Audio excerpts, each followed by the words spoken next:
El pensamiento yo soy el cuerpo, ya hemos comentado que es la primera causa de sufrimiento, quizás la única, ¿no? El yo soy el cuerpo lo que hace siempre es buscar identificarse con los objetos que percibe. Yo soy listo, yo soy tonto, yo soy buena persona, yo soy hombre, yo soy mujer. Siempre va a necesitar de esa identificación para existir. Y en el momento en que empiezas a cuestionar esa unión, en el momento que empiezas a darte cuenta de que lo que estás hablando es de un concepto, el concepto listo, el concepto tonto, el concepto alto, el concepto cuerpo, el concepto mente, esa unión, esa identificación empieza a romperse, por decirlo así, empieza a desaparecer.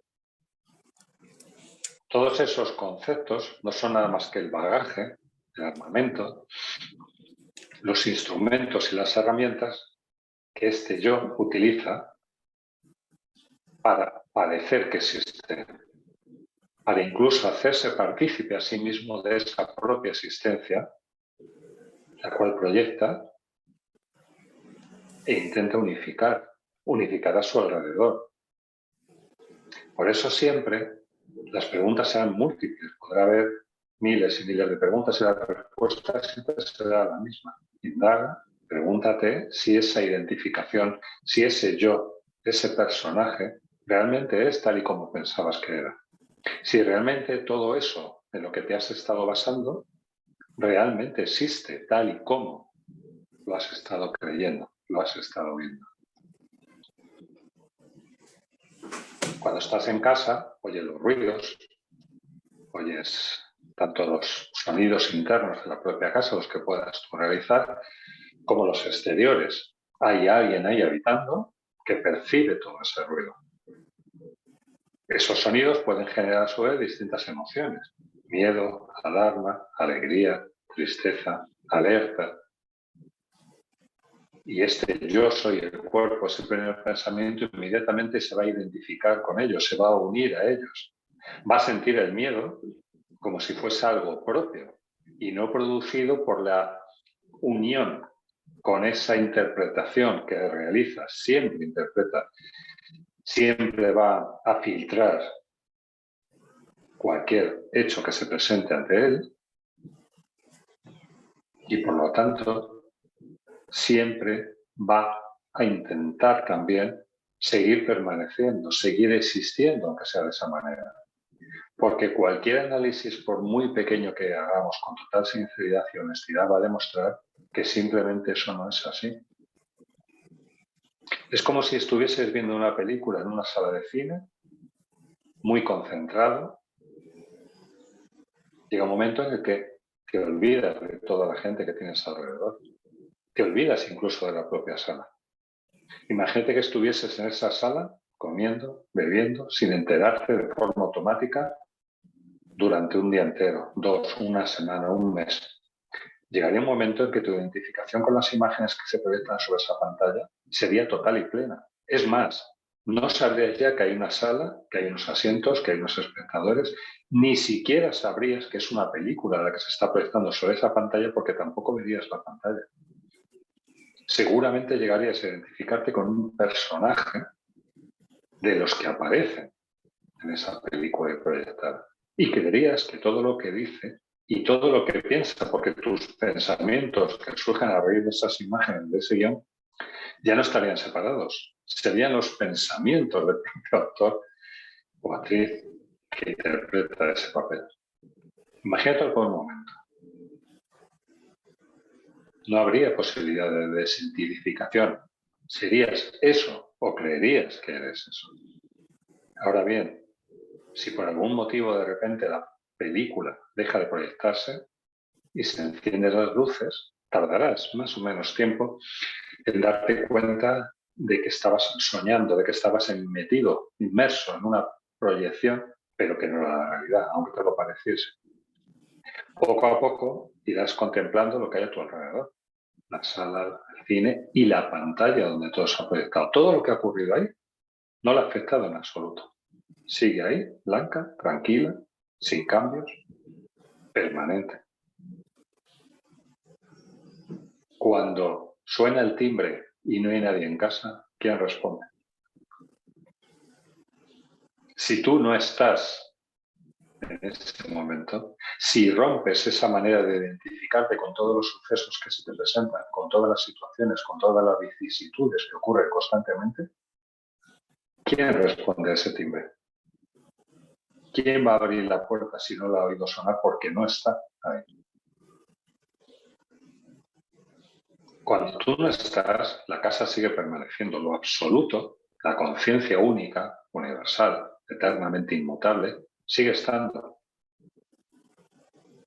Tú desapareces y contigo desaparece la identificación con esos objetos, con ese conjunto de conceptos que creías que formaban lo que es tu vida. Pero la vida continúa aunque tú ya no estés ahí. El timbre podrá seguir sonando, pero ya no habrá nadie que lo conteste. Como reza un título, dice, el dragón ya no vive aquí. Ya no está. Pero la vida sigue, la vida va a seguir continuando. Por lo tanto, la clave consiste en, como comentábamos la semana anterior, en ese darse cuenta, pero también quizás en darse cuenta de que te estás dando cuenta. Aunque suene un poco extraño, un poco lioso, es muy sencillo. La mente siempre lo va a querer complicar. Es más, lo que es sencillo no le gusta, lo infravalora. Esto no tiene ningún sentido. Ahora, lo complicado lo abraza enormemente, porque lo que hace es perpetuar su reino, el sueño, la ilusión. Por lo tanto, darse cuenta es importante. Darse cuenta de darse cuenta, quizás lo sea más. Comprender, analizar, entender hasta cierto punto que todo esto en realidad ha sido un sueño, una proyección, y que lo sigue siendo, y que puedes seguir viviendo y reaccionando, pero ya contemplando verdaderamente al personaje que se está proyectando sobre esa pantalla. Sabiendo que tú no eres eso, la película la podrás disfrutar enormemente. Seguirás teniendo reacciones, por supuesto. Seguirán apareciendo pensamientos, por supuesto. Es decir, seguirán llamando al timbre, pero ya no habrá nadie que pueda contestar. Si alguien quiere hacer alguna pregunta, adelante.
Hay veces que la necesidad de hacer preguntas desaparece.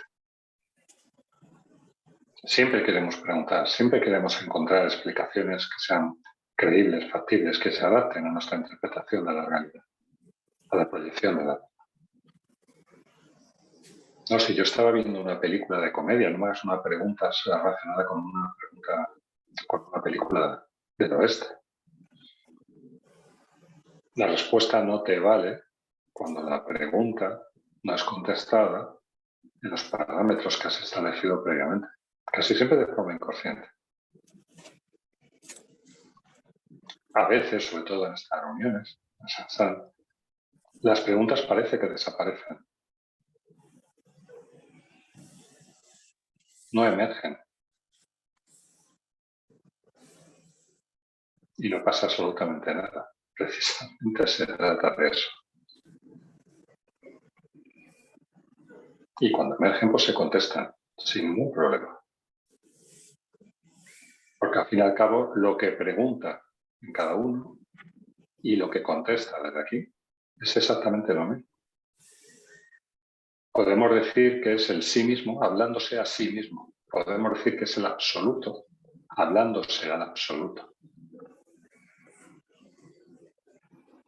Porque cuando se comprende, se percibe, se sabe que no hay nada más que eso, esa pantalla, ese lienzo, lo absoluto, la conciencia única, el océano más allá de las olas que se creen individualizadas y separadas. ¿Quién hay ahí para preguntar el qué? ¿Quién hay para responder el qué?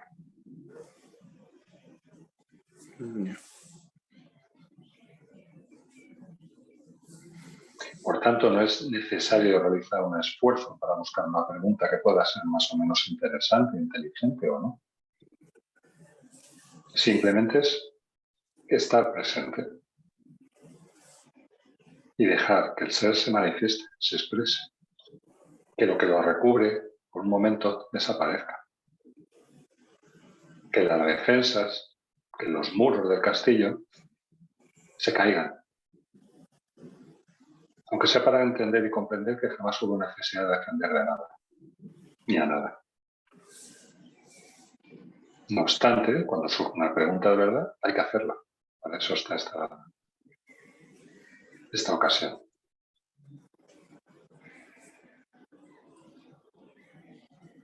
Sí, yo en mi caso no me surge ninguna que quisiera que me respondieras.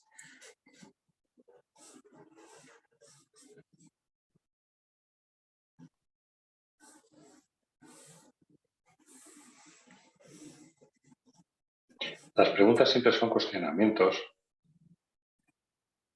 que buscan conformidad con la respuesta que anticipadamente ya has previsto a esa pregunta. Cuando la misma no coincide con tus expectativas, este maestro no sirve, esta teoría no me va, esta tradición la veo un poco dura, árida, no coincide con mis gustos, no es lo que yo pensaba. Si nos damos cuenta, la mayoría de las relaciones a nivel cotidiano se basan en eso. En preguntas y respuestas que se realizan intercambiando expectativas con respecto a lo que quieres oír. Da igual la excusa que se utilice por educación, por intentar mantener una conversación, por evitar el odiado silencio. No importa. Todas esas preguntas emergen de esa manera. Todas esas preguntas siempre buscan esa aceptación, esa manera de que lo que uno cree que es sea apreciado, querido, aceptado por los que le rodean. Es la ola que se ha levantado en ese primer impulso por encima de las que tiene alrededor y dice, hombre, estoy aquí, mirad, voy más alto, voy mejor. Y que también hace que cuando la ola va a una altura inferior que las que tiene alrededor, se crea, uy, voy a estar tranquilo, no voy a decir nada, no sea que me digan lo que no quiero oír. En todo caso, siguen siendo interpretaciones y conceptos basados en una necesidad que es completamente ilusoria. Tan ilusoria como la realidad que cree ser. ¿O acaso cualquier ola, por pequeña que sea, no es océano? Eso sí, el océano no es esa ola. El océano no es esa particularidad, esa separación, esa diferenciación que quiere siempre establecer un espacio entre una y otra. Una división, un alejamiento. El océano es consciente de que es consciente, pero no ve una ola más alta ni una ola más pequeña.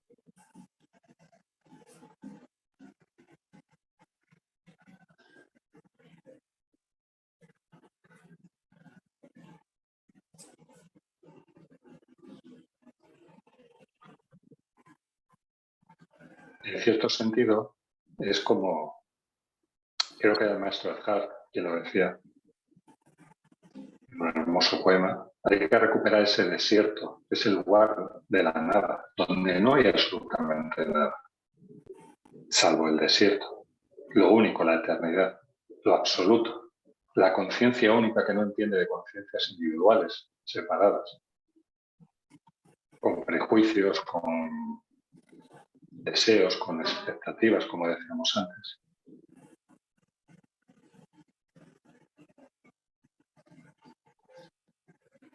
Esa declaración causa pavor a esos mismos pensamientos que lo primero que van a hacer es unificarse, como pasando por un embudo hacia un pensamiento único. Entonces voy a desaparecer, dejaré de existir. ¿Cómo puede dejar de existir aquello que es? Que solamente es. ¿Acaso deja de existir el espacio, el vacío? Porque le pongas un tapón en una botella a sí mismo vacío. ¿Acaso el vacío que está dentro de esa botella de cristal ha dejado de existir? Al contrario, decimos que la botella está vacía. Sigue habiendo un vacío. ¿Acaso cuando la rompemos ese vacío se reintegra al vacío único? No, es que jamás estuvo separado. Da igual el recipiente en el cual creamos haberlo encerrado. Realmente siempre fue ese vacío. Jamás hubo separación alguna del vacío total. Aunque le pongas un tapón de titanio, aunque la forres y la metas en la cueva más oscura, seguirá siendo vacío lo que condena la botella. Exactamente igual, idéntico al que aparentemente está en el exterior.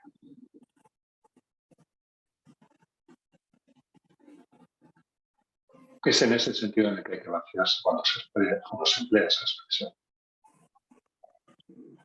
E insisto, y vaciarse no significa dejar de actuar, sino saber que quien actúa y cómo actúa no eres tú. Porque lo puedes ver, lo puedes contemplar, lo puedes percibir, y todo aquello que es percibido, contemplado o visto, no lo ves. Es así de sencillo y así de simple.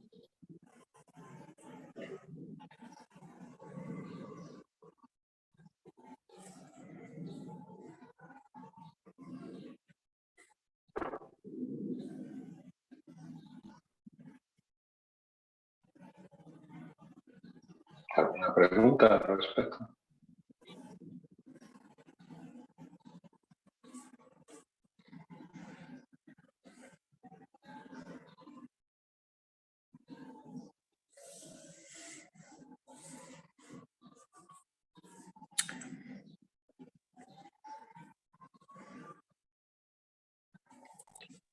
No, estaba pensando a colación de esto último que has dicho, pero claro, o sea, o sea, aunque no seas tú el que tú con mayúscula, el que realices las acciones, sí que hay algo dentro de ti que es el tú real, el que está ahí observándolo todo, pero luego estaba pensando, pero es que no hay nada que observar, ni nadie que observe.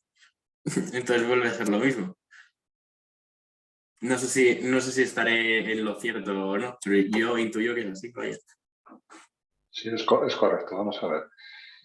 La primera impresión, la primera definición que formulas es perfectamente admisible, ¿no? El tú que yo creo ser, no lo soy. Hay otro tú dentro de mí que es el que en un momento determinado contempla ese tú actuar. Hay un testigo dentro de mí que es lo que verdaderamente soy, porque me doy cuenta que lo soy, porque estoy percibiendo a ese otro tú actuar, efectivamente. Pero no significa que haya dos.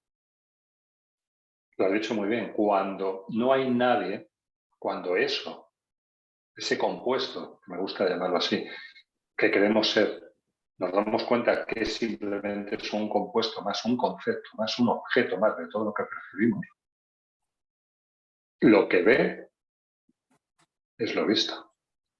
¿Qué es lo que ve? Cuando ya no hay nadie que tenga que ver absolutamente nada. Primero sí que aparece ese testigo que lo contempla.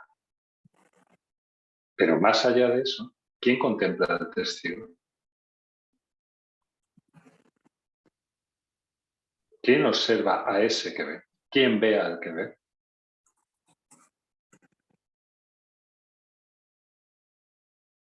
Es que es todo lo mismo, vaya.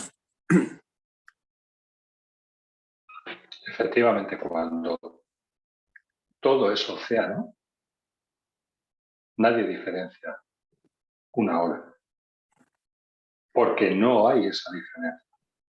Es como si tú levantases el brazo y considerases que el brazo tiene vida propia, es independiente, está alejado de ti, funciona por su cuenta y está separado. Olvídate de la articulación del hombro, está separado. Llega un momento en que actúa por su cuenta. Pero el cuerpo entero, en este caso identificándolo por un momento en este ejemplo que no es el más correcto, con el absoluto, con el océano, con la pantalla, no está viendo un brazo independiente que se está levantando. Se está viendo a sí mismo, porque no hay otra cosa que ver. No entiende que haya un objeto independiente que se esté moviendo por su cuenta, porque no existen objetos.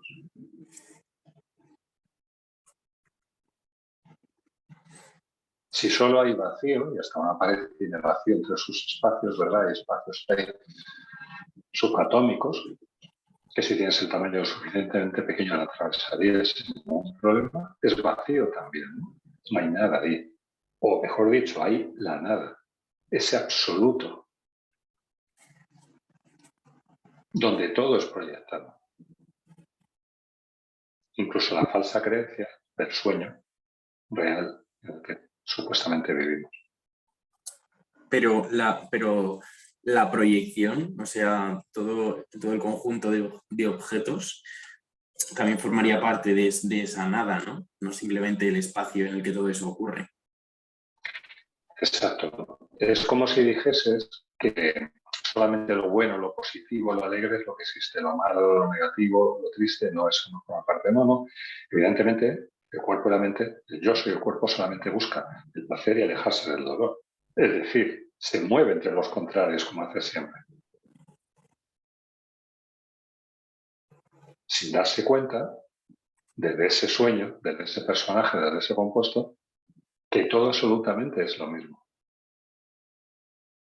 Cuando te das cuenta de eso y cuando, independientemente de la primera reacción que el cuerpo y la mente hacen en base a la interpretación de esa situación en concreto que realizan, sigues observándolo como testigo, como desde la distancia en la cual estás, te das cuenta que todo es lo mismo. Si solamente hay océano, si solamente hay agua, si solamente hay oro, ¿qué más da la forma que tenga la joya? Fúndelo y ¿qué vas a encontrar? Oro. Si solamente hay agua, océano, da igual que lo metas en un cubo, en una botella.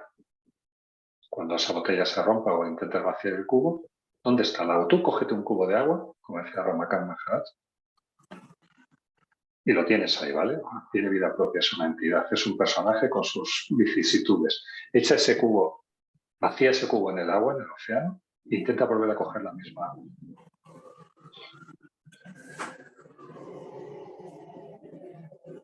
No hay diferenciación. La diferenciación se basa en la ilusión que parte de ese primer pensamiento de yo soy el cuerpo. Antes de eso no había separación y diferenciación. Como reza al final de la tabla esmeralda, de esto se harán múltiples adaptaciones. Es como si de un solo tronco emergiesen miles y miles de ramas, cada una más alejada que la otra. ¿Pero acaso no están formando el mismo árbol? ¿No son madera? ¿No corre la misma savia por sus venas? ¿No respiran el mismo aire? ¿Dónde está la diferenciación? ¿Dónde está la separación? En la ilusión. En la interpretación que se hace basada en creerse que solamente soy eso. este cuerpo, esta mente, estos pensamientos, estas ideas, estas creencias.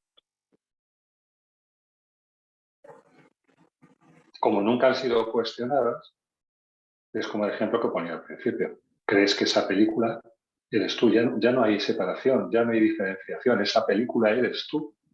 Llevas tanto tiempo viéndola, sobre todo en torno a partir de los 3 añitos, 4 añitos, que ya no te has dado cuenta. Cuando empiezas a cuestionarlo, cuando te empiezas a mover en el asiento un poco, por decirlo así, igual chocas con algo y dices, si aquí hay otra cosa, aquí hay otra persona, ¿qué es esto? ¿Qué hay? Y empiezas a cuestionar toda esa realidad que crees sólida,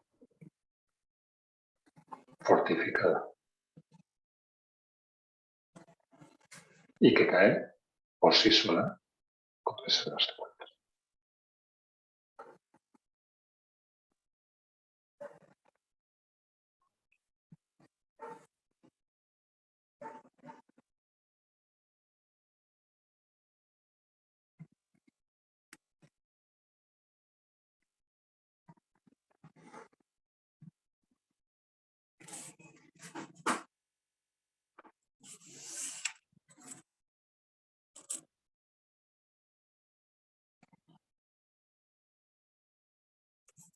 Eso es como aquel hombre que estaba buscando debajo de la luz de una farola en mitad de la noche y se acercó otra vez y decirle, ¿qué te pasa? Que he perdido las llaves. Te ayudo a buscarlas, ¿vale?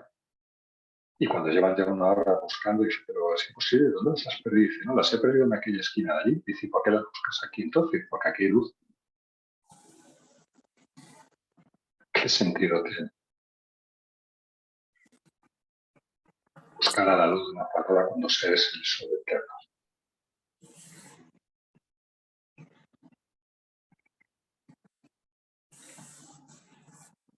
Buscamos en el lugar equivocado porque todo nos empuja a buscar en ese lugar equivocado. Pero lo único siempre ha estado aquí presente.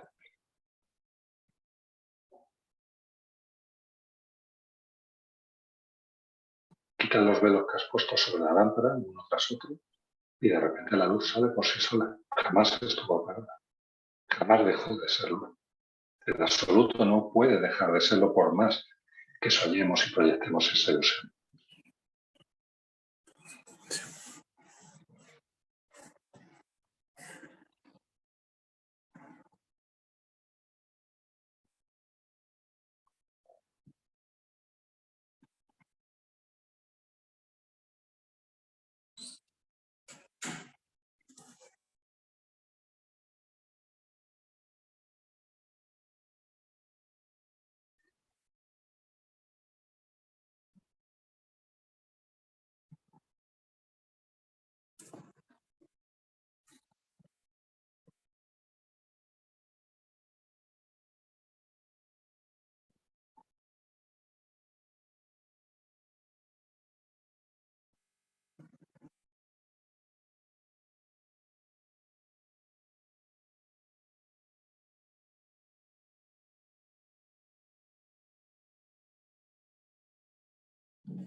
Me alegra darme cuenta de que me surgen muchas preguntas, pero después de eso, pues como que me las respondo yo mismo. O sea que... Quédate con esta frase. Cuando te surge una pregunta es porque ya tienes la respuesta.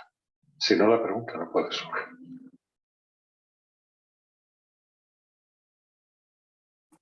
¿Por qué? ¿Tiene truco o algo? ¿Quién cree que tiene truco?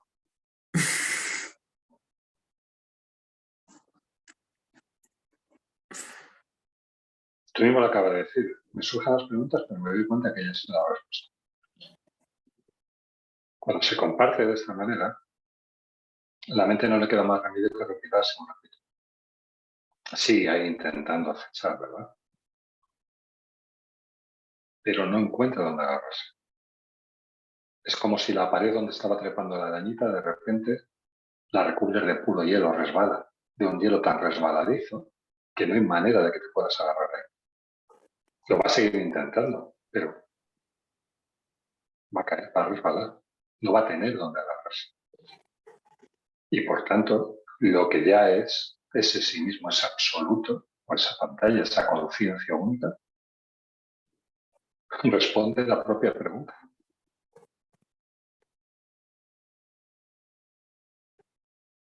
¿O acaso crees que hago un ejercicio intelectual para responder las preguntas o palabras? Surgen solas, luego ni siquiera recuerdo lo que hemos estado hablando. ¿Qué más da? ¿Quién tiene que recordarlo? ¿Para qué?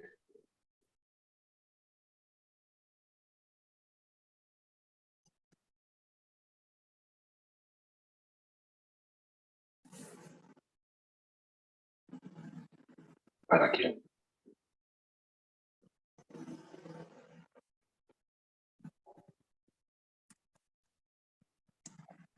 Lo que es ya mantiene esta conversación.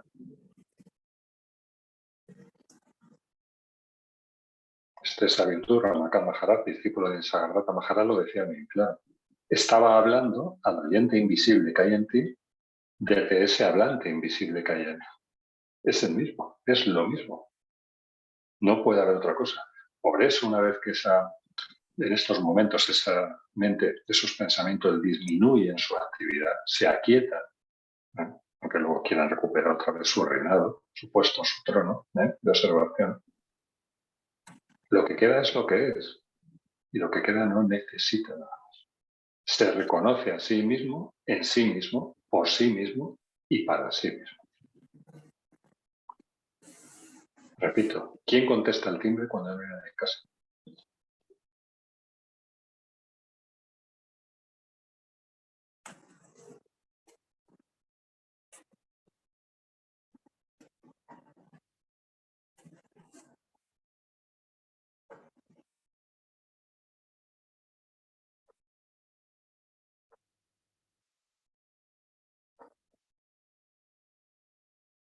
No estar en casa, no haber nadie en esa casa, supone bajar la libertad, recuperarla, darse cuenta que siempre hubo esa libertad, que no estaba constreñida a esas paredes, a esa botella, a esa forma que ha tomado el oro, a ese cuerpo, a esos pensamientos siempre limitados y limitantes. ¿Quién no querría esa libertad? ¿Quién no querría darse cuenta? El mismo, por lo mismo, que formula las preguntas y que cuestiona la verdad. Que es lícito cuestionarla, pero eso no la mancha ni la enturna ni la contamina.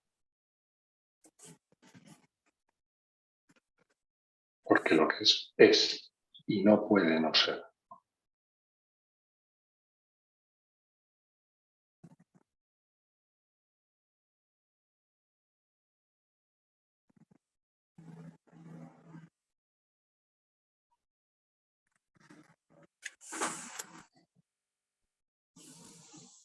¿Hay más preguntas? No. Entonces lo dejamos aquí, ¿vale? Me parece genial. Gracias por venir. Gracias a ti. Hasta pronto. Hasta luego.